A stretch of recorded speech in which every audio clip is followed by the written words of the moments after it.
ஏசாயா 53:55 நம்முடைய மீறுதல்களின் நிமித்தம் அவர் காயப்பட்டு நம்முடைய அக்கிரமங்களின் நிமித்தம் அவர் நொறுக்கப்பட்டார், நமக்கு சமாதானத்தை உண்டு பண்ணும் ஆக்கினை அவர் மேல் வந்தது, அவருடைய தழும்புகளால் குணமாகிறோம்.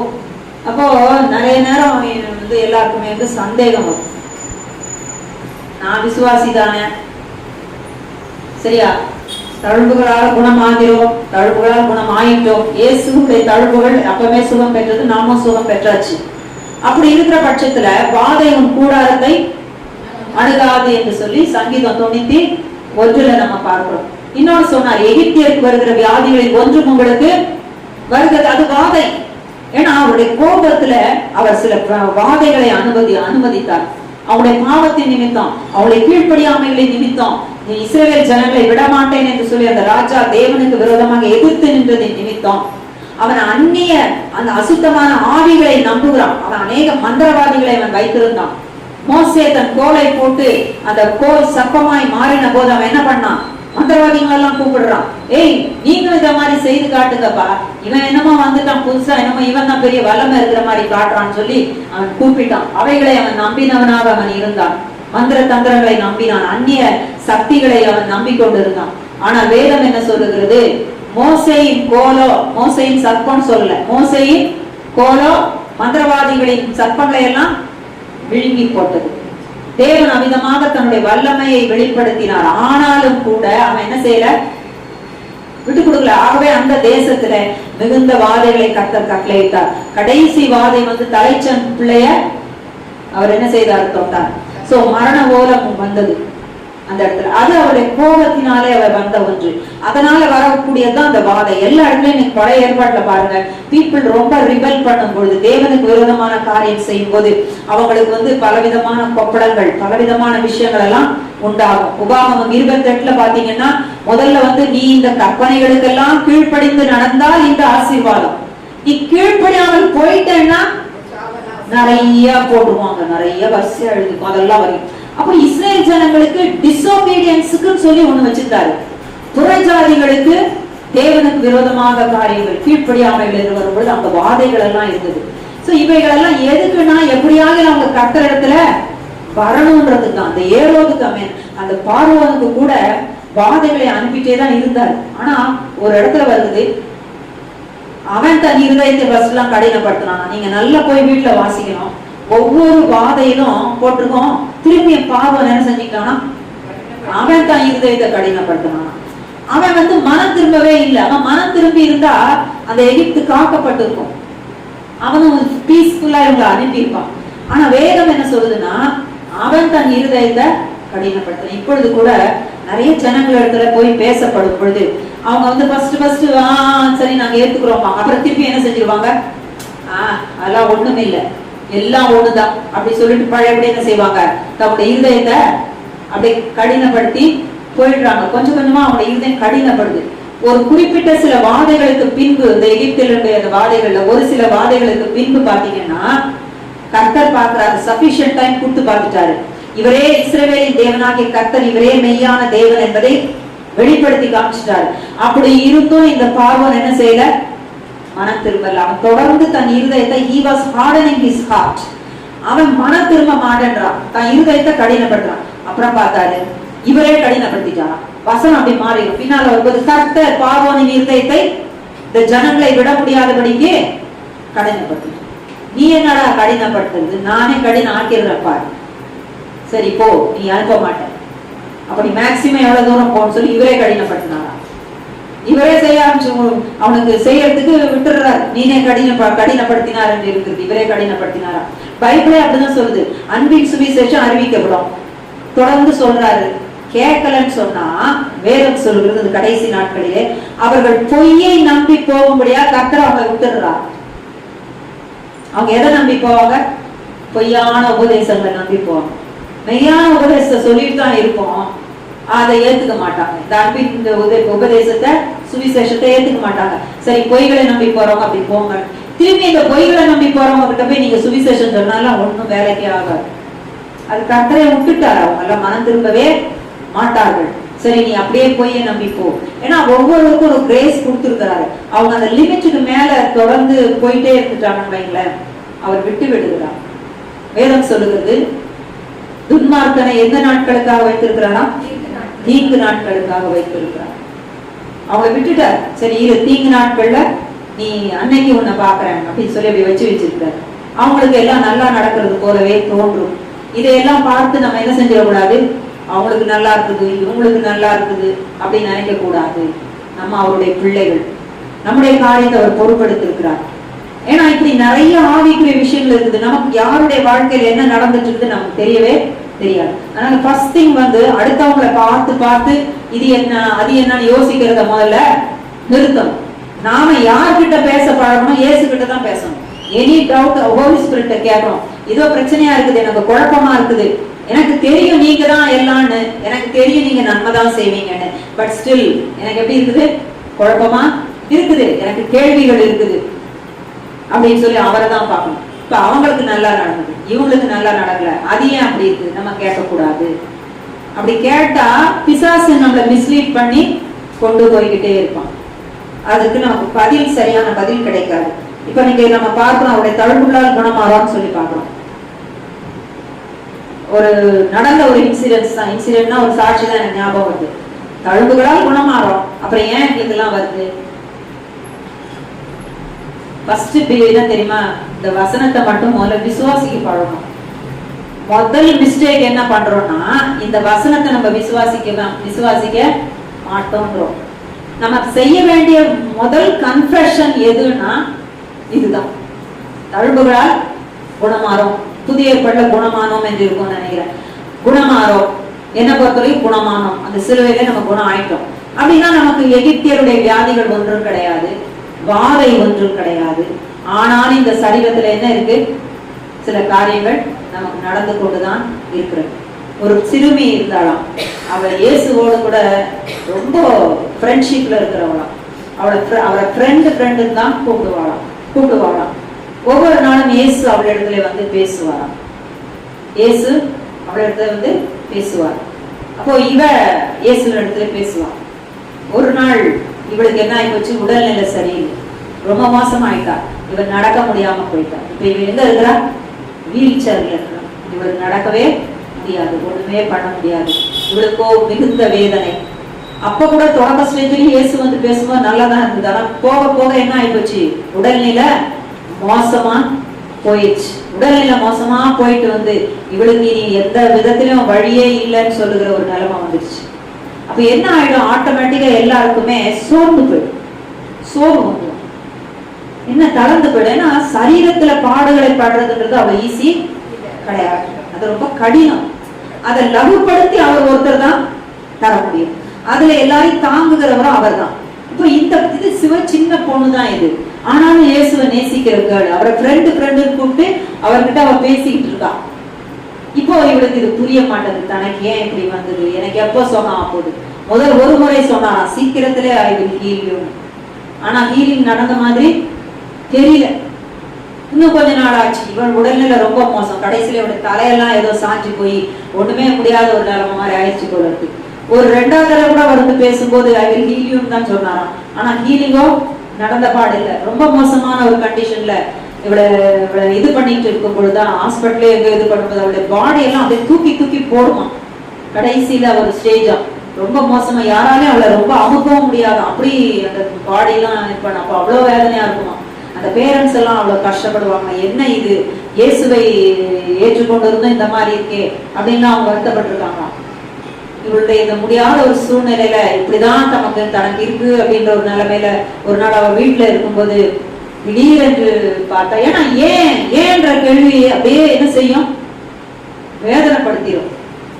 ஒருவேளை நான் முன்ன பின்ன ஒரு சிலது சொல்லுவேன்னு நினைக்கிறேன், ஏன்னா ரொம்ப நாள் ஆயிடுச்சு இது நான் இந்த இதை கேட்டு. அப்போ வந்தாராம். வரும்பொழுது அவருடைய அடிக்கப்பட்ட அந்த முகம், அடிக்கப்பட்ட அந்த பேக், இதெல்லாம் அவர் காட்டுறாராம். இவ பாக்குறாளாம், யாரோ வராங்க, இவளால அடையாளமே கண்டுகொள்ள முடியலையா. ஒவ்வொரு நாளும் அவ பாக்குற இயேசு அழகா இருக்கிறவர், ஒளிமயமா இருக்கிறவர். அவரா இவர் ஃப்ரெண்டா, தான் ஃப்ரெண்டா இப்படி வராருன்னு சொல்லி அவளுக்கு இதாகி போச்சான். அவர் கூப்பிட்டாராம், அவர் பார்த்தாராம், அவளால தாங்கி கொள்ள முகமெல்லாம் வீங்கி போய் பட்ட அடிகளினால் அந்த காட்சி அவர் காமிச்சிருக்கிறாரு. அப்படிதான் வந்தாராம். அவருடைய கண்கள்லாம் அப்படியே உள்ள போய் ஒண்ணுமே அந்த திறக்கவே முடியாது. அந்த ரத்தம் எல்லாம் வந்து அவ சொல்லுறா. அந்த பிள்ளை பேசும்போது நான் கேட்டேன், அப்படி இருந்துதான் அவருடைய முகம், அவருடைய முதுகை அப்படி காண்பித்தாராம். அவ சொல்றா, அதுல வந்து சாதாரணமான ஒரு ஆழம் கிடையாது, அது பயங்கரமான ஆழத்துக்கு என்ன செஞ்சிருக்கு, அவங்க போட்ட அந்த இது வந்து உள்ள போய் வந்திருக்கு. அதுக்கு அவர் வேர்ட் சொல்றான், அந்த வார்த்தை தான் அதுக்குரியது. அவ்வளவு தூரம் அவருடைய காயங்கள், அவருடைய இதெல்லாம் அவ்வளவு தூரத்துக்கு இருக்கு. அவருடைய முதுகு உழப்பட்ட நிலம் போல இருக்குன்றது நம்ம சாதாரணமா நினைச்சுக்கிறோம். ஆனா அவ்வளவு பயங்கரமாக அந்த என்ன சொல்றது, அந்த கொக்கியா அதெல்லாம் போட்டு அவங்க போட்டு பிடிங்க அந்த சதையை அந்த அளவுக்கு உருவி எடுத்திருக்காங்க. அவ்வளவு அவ பார்த்துட்டு அவளால முடியவே இல்லையா. அந்த காட்சியை மாத்திரம் அவர் காண்பித்துட்டு அது திரும்பியா இல்லைன்னு சொல்லிட்டு போயிட்டான். அவளால நம்ப முடியல, இது நான் எல்லா நாளும் நான் பாக்குறேன் என்னுடைய ஃப்ரெண்டா அப்படின்னு சொல்லி அவ ரொம்ப கஷ்டப்பட்டிருக்கா. அதன் பின்பு கொஞ்சம் காலங்கள் போகதான் இப்படி எல்லாம் ஆன பிறகுதான் அந்த ஆஸ்பத்திரியில தான் நினைக்கிறேன் அவளுடைய பாடி எல்லாம் அப்படி தூக்கி தூக்கி போட்டு கடைசியான ஒரு ஸ்டேஜில் அவள் இருக்கும் பொழுதுதான் அங்க அவர் வந்தாராம். வந்துட்டு அப்படியே அவளுடைய சரீரத்தை அவர் அப்படியே தடவி இப்படியே விட்டாராம். அப்படியே விட விட அவளுடைய பாடியில இருந்த அந்த தோல் எல்லாம் அப்படியே வெளியில அப்படி ஒண்ணு அப்படியே எடுத்து போடுறாங்க. அப்படியே அந்த பாடியினுடைய இதெல்லாம் அப்படியே எடுத்து உருவி அப்படியே எடுத்து போட்டாராம். எடுத்து போட இவளுக்கு எல்லாம் புதிதாக மாறுது. இவளுக்கு எல்லாம் புதிதாகுது. கொஞ்ச நேரத்துல என்ன செஞ்சுட்டாராம், எழுந்துட்டா. அவ சொல்றா, அப்படியே இந்த சரீரத்தினுடைய எல்லாத்தையும் எடுத்து போட்டாரு. எடுத்து போட்டாரு. இப்ப பாருங்க, இவ வாழ்க்கையில எதுக்கு இந்த நெருக்கம் யாருக்கும் தெரியாது. இவளுக்கு இது வியாதியும் கிடையாது. ஆனா இவ இந்த பாதையில போக வேண்டியது. இவ போன பாதையில இப்படி ஒண்ணு சந்திக்க வேண்டியது இவருடைய வாழ்க்கையில. அதை அனுமதிக்காமல் கொண்டு போக அவரால் முடியும். சில நேரங்களில அவர் அனுமதித்தும் கொண்டு போகிறார். அந்த இடத்துல அவர் சொன்னபடி அவளுக்கு முழு ஹீலிங்கை கொடுத்து அவளுடைய சரீரம் அப்படியே முழுசா மாறிடுச்சான். அவ எழுந்து நடமாடி இன்னைக்கு அந்த பொண்ணு எல்லா இடத்தையும் சாட்சி சொல்றான். He gave me a new body சொல்றான். அந்த செல்ஸ் எல்லாம் எடுத்துட்டார், அந்த தோல் எல்லாம் எடுத்துட்டாராம். எல்லாம் மாறி போச்சு, கம்ப்ளீட்டா சுகம் கொடுத்துட்டார். அதன் பிறகு இந்த பாடே அவளுக்கு கிடையாது. ஆனா கொஞ்ச காலங்கள் அவளுக்கு பாடு. அவ எதுக்கு சொல்றா, everything work for good those who love God. தேவனிடத்தில் அன்பு கூறுகிறவர்களுக்கோ சகலமும் நன்மைக்கு ஏதுவாய் இருக்கிறது. வியாதின்றது கிடையாது. ஆனால் சில நேரங்களில நம்ம போகிற பாதைகளில சில காரியங்களை நம்ம பார்க்க வேண்டி இருக்கிறது நம்முடைய வாழ்க்கை. என்ன கேட்டா அந்த ஒண்ணுதான் நான் சொல்லுவேன், இயேசு பொய் சொல்ல மாட்டார். அவர் நம்முடைய வியாதிகளை எல்லாம் சுமந்து தீர்த்துட்டார்னா தீர்த்துட்டார், அதுக்கப்புறம் கேள்வி கிடையாது. பட் சில நேரங்களிலே நம்முடைய தவறுகளினால சில பிரச்சனைகள் நமக்கு வரும். நம்ம சில பிசாசுகளுக்கு நம்முடைய வாழ்க்கையில அவர் எத்தனையோ முறை இது வேண்டாம் இதை செய்யாதீங்க அப்படிலாம் சொல்லும்போது நம்ம செய்வோம். தொடர்ந்து நம்ம அதுக்குள்ள போய்கிட்டே இருப்போம். அப்போ சில நேரங்களில சில உபத்திரவங்கள் நம்ம இடம் கொடுத்ததினால நம்முடைய வாழ்க்கையில வரும். ஆனாலும் நம்ம அவரிடத்துல ஒப்புரவாகும் போது அவைகளை அவரெல்லாம் சரி பண்ற. இதுதான் உண்மை. வாதை உன் கூடாரத்தை அணுகாதுன்னா அவருடைய கோபத்தினால் வருகிற அந்த வாதை எனக்கு வராது. வியாதியும் எனக்கு கிடையாது. என் சரீரத்துல ஒரு பிரச்சனை வந்ததுன்னா எனக்கு வியாதி கிடையாது. இந்த அறிக்கையை எந்த நிலைமை ஆனாலும் சரி, ஒருவேளை நம்மளே ஒரு தவறான பாதையில போயிட்டேன், தெரியாம போயிட்டேன், ஆனா நான் ஒப்புரவானா கூட நான் சொல்ல வேண்டியது, எனக்கு நான் இந்த வசனத்தை நானு விசுவாசிக்கிறேன். இந்த வசனத்தை நானு விசுவாசிக்கிறேன். Because I am a child of God. எனக்குள்ள வியாதி கிடையாது. நான் ஆராதிக்கிற இயேசுவுக்கு வியாதி இல்லைன்னா எனக்கும் வியாதி இல்லை.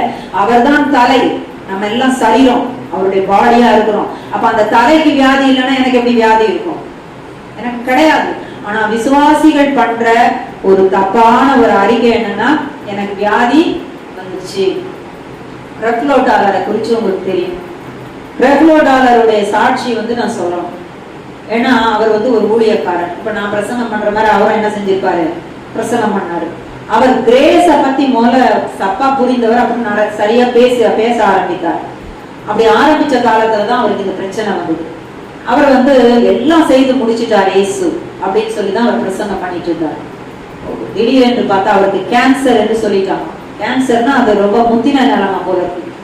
அது முடியாது என்று சொல்ற ஒரு சூழ்நிலை. ஆனாலும் சர்ஜரிக்கெல்லாம் ஏதோ போகணுன்ற ஒரு நிலைமை. அப்போ பிரபல டாலர் அவர் சொன்னாராம், இவருக்கு கேன்சர்னு சொன்ன உடனே அவர் சொன்னாராம், இந்த அசுத்தத்தின் பெயரை என் வாயினால நானு சொல்ல மாட்டேன். ஏன்னா நான் எதை பிரசங்கம் பண்ணினோ அதை நான் விசுவாசிப்பேன். எனக்கு எது கிடையாது? வியாதி கிடையாது. எனக்கு வியாதி கிடையாது. அதனால இந்த அசுத்தத்தோட பேரை நான் சொல்ல மாட்டேன்னு சொல்ல மாட்டேன்னு சொல்லிட்டாங்க கடைசி வரைக்கும். ஆனா இவங்களுடைய பிள்ளைகள்லாம் சேர்ந்து ஹாஸ்பிட்டலுக்கு கொண்டு போய் அவரை பாக்குறாங்களாம். எல்லாத்துக்கும் கோஆபரேட் பண்ணாரா அவரு. போனாராம். கடைசியா சர்ஜரியோ ஏதோ ஒண்ணு போல இருக்கு, அதுக்கு போன போல இருக்கு. கடைசியா அவருக்கு அந்த இதை திரும்பி படம் எடுத்து அது என்ன எப்படி கண்டிஷன்ல இருக்குன்னு அவங்க ஃபைனலா சர்ஜரிக்கு முன்னால போறதுக்காக அந்த டாக்டர்ஸ் சொல்லியிருந்தாங்க. அதை எடுத்தா அங்க இருந்து ஓடி வந்தாங்க நர்ஸுடா எல்லாரும் டாக்டரை கூப்பிடுறதுக்கு. சார் வந்து பாருங்க அது என்னன்னு போய் பார்த்தா அதுல கிராஸ் தான் இருந்துதான், கேன்சர் கட்டி ஃபுல்லா இல்லை, சுத்தமா இல்லை. கேன்சருக்குரிய அறிகுறியே இல்ல. அவர் என்ன சொன்னாரு, அந்த அசுத்தத்துடைய பேரை நானு சொல்ல மாட்டேன். அல்லேலூயா, அல்லேலூயா. அதுதான் உண்மை. அத போலதான் நீங்க நிறைய இந்த ஹீலிங் பத்தி நினைக்கும் எனக்கு ஒண்ணு ஞாபகம் வந்தது. ஒரு அம்மா இந்த பிரசங்கம் பண்ணுவாங்க. அவங்க இந்த மைண்ட் ரிலேட்டடானது அவங்க பேசுவாங்க. அவங்க ஒரு நாள் பார்த்தாங்க பிரசங்கத்துல இப்படி பண்ணியிருந்தாங்க. எனக்கு இது திடீர்னு 2-3 நாளைக்கு முன்னாடி ஞாபகம் வந்தது. அவங்க என்ன சொன்னாங்க, ஒரு காஞ்சி போன ஒரு செடியை வச்சிருந்தாங்க. அருமையா பளபளான்னு வளர்ந்த இன்னொரு செடியை வச்சிருந்தாங்க. அவங்க சொன்னாங்க, இந்த காஞ்சி போன செடி மாதிரியும் நம்ம மைண்ட வச்சுக்கலாமா, இந்த பளபளான்னு இருக்கிற செடி மாதிரியும் வச்சுக்கலாமா. அவங்க சொன்னாங்க, கிரியேஷன் எப்படி, இந்த பிரெயின் சம்பந்தப்பட்டதெல்லாம் கர்த்தர் எப்படி இந்த பாடியை உருவாக்கி இருக்கிறாரு பத்தி அவங்க சொன்னாங்க. அவங்க சொல்லும் போது அவங்க மூல சம்பந்தமாலாம் ஏதோ ஒரு டாக்டர் போல இருக்கு. அவங்க சொன்னாங்க, அவர் நிறைய கெமிக்கல்ஸ் தான் நம்ம பாடியில இருக்கு, சுரப்பிகள், அது சுரந்து கொண்டே இருக்குது. அன்பு செலுத்தும் போது ஒரு சுரப்பி சுரக்குமா, ஆனா கோபப்படும் பொழுது இந்த உடம்புக்கு எந்த சுரப்பிய சுரக்க வைக்கிறதுன்னு தெரியாதான். ஏன்னா நம்ம அவர் உருவாக்கும் பொழுது அவர் அன்பா இருக்கிறது போலதான் நம்மளை எப்படி உருவாக்கி இருக்கிறாராம், அன்பா உருவாக்கி அந்த அன்புக்கு சுரக்கிற அந்த கெமிக்கல்ஸ் அது சம்பந்தப்பட்டதான் பாடியில வைத்திருக்கிறாராம். சோ அப்படிப்பட்டதான் செக்ரிகேட் ஆகி பிரெயினுக்குள்ள எல்லாம் போகுமா. அப்படி போகும்போது என்ன ஆகுமா, ஒரு நெருக்கமான சூழ்நிலையா இருந்தா கூட நான் அன்பு செலுத்த வேண்டும் போது என்ன ஆயிடுமா, அந்த பாடிக்கு நல்லா இருக்கும், அது ஹெல்த்தியா இருக்கும் அந்த பாடி. ஆனா கோபப்பட்டு எரிச்சல் பட்டு நம்ம அப்படி போற டைம்ல இதுக்கு எந்த சுரப்பிய சுரக்கிறதுன்னு தெரியாது. ஹேட்ரட், வெறுப்பு, கோபம், எரிச்சல், பழி வாங்கணும், இப்படி எல்லாம் ஒரு மனிதனுக்குள்ள சிந்தனை வரும் பொழுது தனக்குத்தானே சண்டை போட்டுக்கிறது உள்ளுக்குள்ள. இதான் ரைட், நான் தப்பு, அது அவங்க தப்பு, நான் ரைட், இப்படி அப்படி இப்படி விட்டு கொடுக்க மாட்டேன். அவன் இருதயத்துக்குள்ள எல்லாம் அப்படி இருக்கும் பொழுது அந்த அன்பு தவிர வேற மாதிரி எல்லாம் என்னென்னலாம் மனிதன் பண்றானோ அத்தனைக்கும் அந்த சுரப்பி என்ன செய்யாதான், கிடையாதான். அது இங்கேயும் அங்கேயும் மேலையும் கீழையும் எங்க போய் எதை சுரக்கிறதுன்னு தெரியாம முட்டி மோதி சரீரத்திற்குள்ள நிறைய வியாதிகளை கொண்டு வருமா, நிறைய டேமேஜஸ், ஆங்காங்கே நிறைய டேமேஜஸ் வர ஆரம்பிச்சுமா. என்னவா, இதுக்கு ஒன்று தெரியாது, அன்பு என்கிற ஒன்று தவிர இந்த சரீர படைப்பினுடைய அமைப்பில தெரியாது, சுரப்பிகளுக்கு தெரியாது. கோபத்துக்குன்னு ஒரு சுரப்பி கிடையாதாம், எரிச்சலுக்குன்னு ஒரு சுரப்பி கிடையாது, பழி வாங்குகிறேன் ஒரு சுரப்பி கிடையாது, திட்டம் போடுறது ஓயாம சிந்திச்சு சிந்திச்சு திட்டம் போட்டுட்டே இருக்கிறது, ஒரே மைண்ட்ல அப்படியே ரெஸ்ட்லெஸ்ஸா இருக்கிறது, இதுக்கெல்லாம் சுரப்பிகள் கிடையாது. அப்போ அவை எந்த சுரப்பிய தூண்டி சுரக்கணும்னு தெரியாம அது புட்டி மோதி அந்த சரீரத்தினுடைய எல்லாவற்றையும் அது என்ன செஞ்சிருதான், பாழடிச்சு. இவைகளில் உருவாகுகிறது தான் நிறைய வியாதிகள் என்று சொல்லி அந்த அம்மா பேசினாங்க.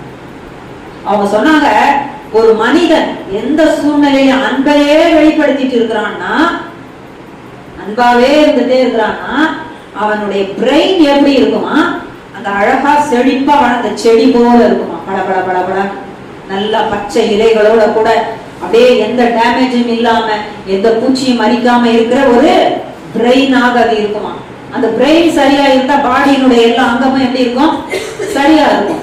ஆனா எரிச்சல், கோபம், ஓயாம, அப்புறம் கவலை ஒரே கவலை, இதுக்கு கவலை, அதுக்கு கவலை, இதெல்லாம் இருக்குதுன்னா இந்த காஞ்சி போன ஒரு செடி, காஞ்சி போன செடி இது போல ஒரு மனிதனுடைய பிரெயின் இருக்கும். அப்போ அவங்களுடைய சரீரம் அப்படியாக பாதிக்கப்படும்.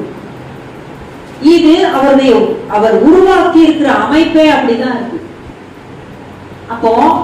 அப்ப எதைதான் ஒரு மனிதன் செக் பண்ணணும்னு சொன்னா, என்னுடைய அன்பிலே குறைவு உண்டாயிற்றோ, என்னுடைய அன்பிலே குறைவு உண்டாயிற்றோ. அவர் 2 முக்கியமான கமெண்ட சொன்னார். உன் தேவனாகிய கர்த்தரிடத்தில் உன் முழு இருதயத்தோடும், உன் முழு ஆத்மாவோடும், உன் முழு பலத்தோடும் அன்பு கூறுவாயாக. நீ உன்னிடத்துல அன்பா இருக்கிறது போல வேற இடத்துல அன்பா, வேற எதுவும் சொல்லவே இல்லை. சோ இந்த ஒன்ன செஞ்சாலே ஒரு மனிதனுக்கு எப்படி இருக்குமா பாடி?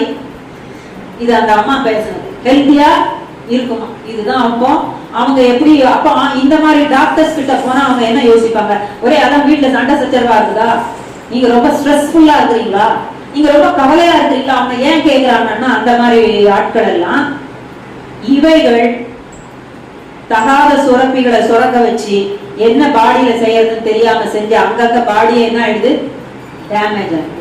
அதனாலதான் அவங்க சொல்லி உங்க மனசை காமா வச்சுக்கோங்க. அப்படியே எதையாவது பார்த்துட்டு அமைதியா உங்க மனசை வச்சுக்கோங்க, அதுவே உங்களுக்கு ஹெல்த்தியா இருக்கும் அப்படி சொல்றாங்க. அதுக்கு நம்ம என்ன செஞ்சுட்டு போயிடலாம், பேசாம அன்பா இருந்துட்டு போயிடலாம். நமக்கு கஷ்டமா இருந்ததுன்னா எல்லாத்தையும் மன்னிச்சுட்டு பேசாம நாம பாட்டுக்கு அன்பா இருந்துட்டு போயிடலாம். வேற எந்த கவலையும் வேற எந்த கதையும் எங்களுக்கு வேண்டாம். நான் அப்படி இருந்தா நான் என் பாடியை காத்துக்கொள்றேன், நான் அப்படி இருந்தா என் சரீரத்தை நான் காத்துக்கொள்ளுறேன். இதுக்கு மிஞ்சி ஒரு மெடிசன் தேடி, இது இந்த அன்புன்ற மெடிசன் தான் healing. God's love will heal our bodies. அதனால்தான் அவருடைய தழும்புகளால் குணமாயிட்டோம். அது அன்பை வெளிப்படுத்துகிறது. அவருடைய தழும்புகள், அவருடைய காயங்கள் தேவ அன்பை. வேதம் என்ன சொல்லுது? அவர் தேவனுடைய அன்பை அந்த சிலுவையிலே வெளிப்படுத்தினார். That is God's love. அந்த அன்பு is the healing one. அதுதான் ஒரு மனிதனை சுகப்படுத்துகிற ஒன்று. தேவன் அன்பாகவே இருக்கிறார். அந்த அன்பு ஒரு மனிதனுக்குள்ளே பொங்கி பொங்கி வழியுமானால் அவன் மிகுந்த ஆரோக்கியத்தோடு கூட வாழ முடியும். அதுவே ஒரு ஹீலிங் மெடிசன். அதனாலதான் டாக்டர்ஸ் காமா வச்சுக்கோங்க. நீங்க நல்லா உங்களை சுத்தி இருக்கிறவங்க எல்லாம் அவங்களுக்கு சொல்லுவாங்க, நீங்க அவங்களை டென்ஷன் ஆகாதபடிக்கு வீட்டுல அமைதியா பாத்துக்கோங்க, ஒரு அன்பான ஒரு சூழ்நிலை இருக்கட்டும், சண்டை சச்சரவுகள் எல்லாம் நீங்க பண்ணிக்காதீங்க. இதெல்லாம் ஏன் சொல்றாங்க டாக்டர்ஸ்? அதுக்குதான் சொல்றாங்க. இந்த பாடியினுடைய அமைப்பே, சரீர அமைப்பே அன்பு சம்பந்தப்பட்டதாக இருக்கிறது. இந்த சுரப்பிகள் எல்லாம் அன்பின் அடிப்படையில சுரந்து கொண்டிருக்கிறது. சரியா? அதனால நமக்கு ஒரே ஒரு மருந்து தான், அன்பு தான். ஹல்லேலூயா. அவருடைய தழும்புகளால் குணமானோம். நம்ம சொல்லவே அவருடைய தழும்பு எதை காட்டுகிறது? அவருடைய அன்பை தான் காட்டுது. அப்ப இன்னைக்கு கூட நம்ம இதுதான் பார்க்கணும். இந்த தேவ அன்பு என்னிலே நிரம்பி வழியட்டும். நமக்கு அவர் பரிசுத்த ஆவியை கொடுக்கும் பொழுது வேத வசனம் சொல்லுகிறது, அவருடைய அன்பை நமக்குள்ள ஊற்றுகிறார். அவருடைய அன்பை நமக்குள்ள ஊற்றுகிறார். அது ரோமர் 3ஆம் அதிகாரம் நினைக்கிறேன். அந்த ஒரு வசனத்தோட நம்ம முடிப்போம். அந்த அன்பை நமக்குள்ள ஊற்றுகிறார். யாருமே எனக்கு அவர் அன்பு கொடுக்கலன்னு சொல்லக்கூடாது. அவர் அன்பை ஊற்றிட்டாருன்னு வேத வசனம் சொல்லுகிறது. பரிசுத்த ஆவியினுடைய அபிஷேகத்தை நம்ம பெற்றிருப்போமானால் அன்பு நமக்குள் ஊற்றப்பட்டிருக்கிறது. ரோமர் 5ஆம் அதிகாரத்துல 5ஆம் வசனம், மேலும் நமக்கு அருளப்பட்ட பரிசுத்த ஆவியினாலே தேவ அன்பு நம்முடைய இருதயங்களில் ஊற்றி இருக்கிறபடியால் அந்த நம்பிக்கை நம்மை வெட்கப்படுத்த. தேவ அன்பு நம்முடைய இருதயங்களில ஊற்றப்பட்டு இருக்குதான், குறைவில்லாம. எதுக்காக?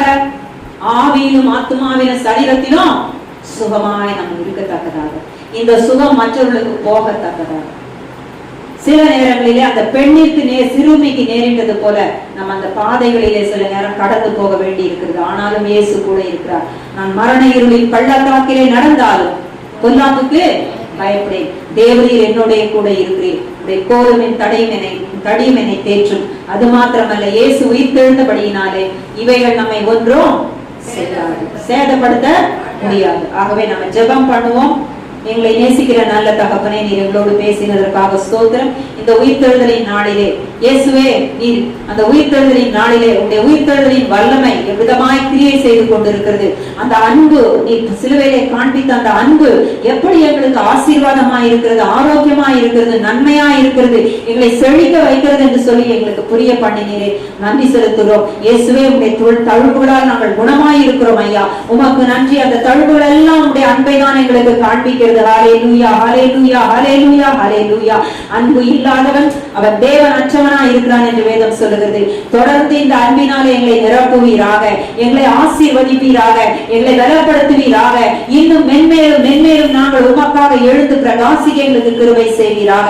இந்த நாளிலும் கூட வந்திருக்கிற எல்லாரையும் ஆசீர்வதியும். எல்லாருக்குள்ள இருக்கக்கூடிய எல்லா பலவீனங்கள், குறைவுகள், இன்னும் என்னென்ன காரியங்கள் சத்துரு கொடுத்திருக்கிறானோ அத்தனையும் கர்த்தராகிய இயேசு கிறிஸ்துவின் நாமத்தினாலே இந்த நாளிலே இந்த வேளையிலே சபித்து கட்டி நான் பாதாளத்தை தள்ளுகிறேன். பூரண சுகம் கர்த்தராகிய இயேசு கிறிஸ்துவினாலே சுகமும் விடுதலையும் உண்டாவதாக.